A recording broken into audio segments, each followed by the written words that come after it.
Imagine walking into a crowded room and feeling every single eye snap to you, not in admiration, but in pity, shock, or fear. Now, imagine you had a physical reason to want to escape those stares forever. That is the reality for 14-year-old Derry. Half of his face is severely scarred by acid, and he has decided that total, absolute isolation is his only defense against a world that won't stop staring. Looking for a place to hide, he climbs a wall into what looks like a completely abandoned garden. But the garden isn't empty. Creeping through the tall grass, he startles the owner, Mr. Lamb.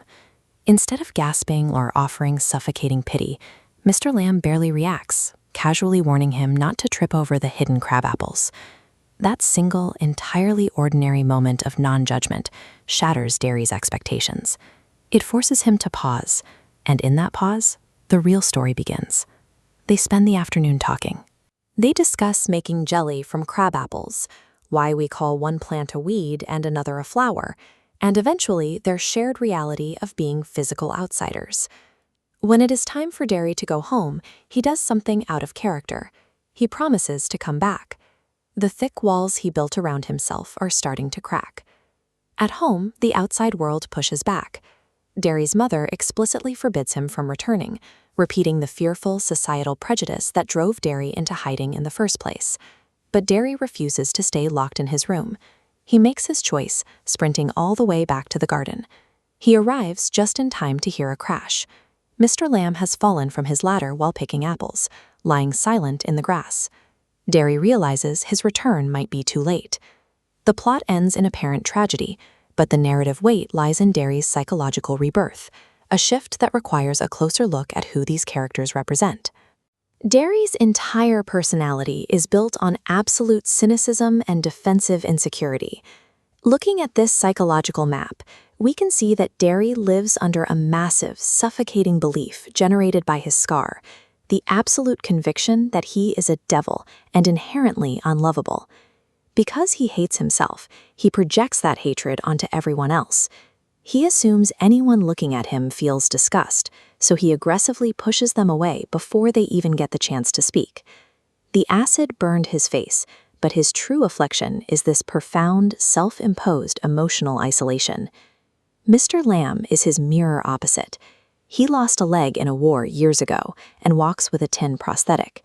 He deals with his own share of ridicule, fully aware that the local kids call him Lamey Lamb. Yet their reactions to trauma completely diverge. While Derry builds massive emotional walls to keep the world out, Mr. Lamb leaves his garden gate wide open. This animation illustrates his central philosophy. Society calls one green, growing plant a weed and another a flower, but a shift in perspective reveals they are both simply life growing.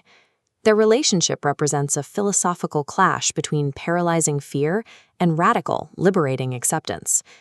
Mastering the play's deeper meaning for exam questions requires looking at the specific language Susan Hill uses to build her themes. Take the word windfalls. Literally, these are apples blown down by the wind. Metaphorically, they represent the unexpected, unearned gifts that can drop into our lives, like a sudden friendship. Then there's scrump, a slang term for stealing fruit. When Mr. Lamb assumes Derry is just a kid sneaking into scrump apples, he treats Derry as a normal, mischievous teenager rather than a victim. Next is daft, meaning silly or foolish. Derry uses this to reject the toxic positivity of people who tell him to look at those who are worse off. He knows that kind of advice offers no real healing. Finally, there is alienation, a key concept in the textbook exercises. As this graphic shows, alienation is the profound feeling of being disconnected and isolated from society. This illustrates the core thesis. Physical impairments cause inconvenience, but alienation causes the actual, debilitating pain. Mr. Lamb couldn't heal Derry's scarred face, but he provided the non-judgmental connection that allowed the boy to rebuild his self-perception. The textbook ends with a question. What happens next? Does Derry return to his isolation? Or has this afternoon changed him forever? Drop your own creative alternate ending in the comments below.